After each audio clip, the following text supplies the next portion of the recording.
My name is Jamie Reed, and I am a clinical research scientist. I am a lifelong Democrat. Before you scroll, if you ever wanted to show something in regards to proving your point in regards to being against gender-affirming care on children and having actual examples from an actual person. I'm a mom of 5 boys, 3 of whom were adopted out of the foster care system, and I am a lesbian.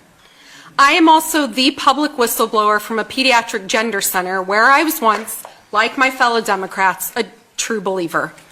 I saw patients from the age of 3 until the age of 26, and I worked with nearly 1,500 unique patients. I have lost my clinical research career and my 5 children's college tuitions because I had to follow my ethical clinical training and blow the whistle on these practices. This field is currently harming children, and you will hear from many of those children today who will tell you that they need these interventions to save their lives. That is not true.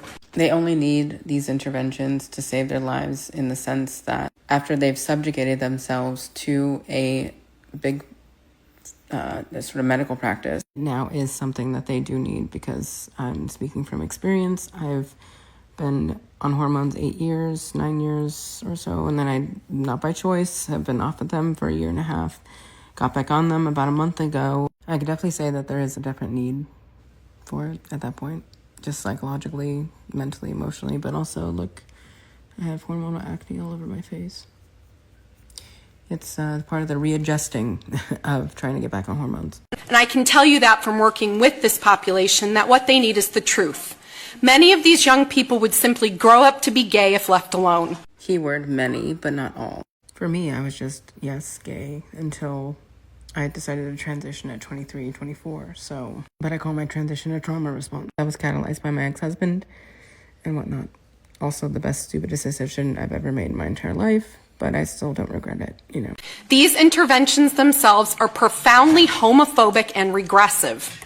I live in a state now that has restricted the use of puberty blockers, cross-sex hormones, and surgeries in minors, but these restrictions were too late for my patients.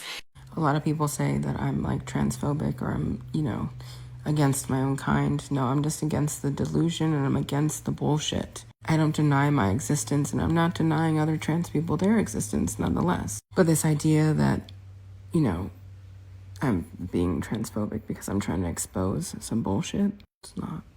I don't think it's bullshit. I'm more concerned about the kids and what I don't want them to go through, and I don't want them to have to go through, because trans life is not easy, okay? And it's not safe for kids. And it's something that should be, well thought of and well, you know what I mean?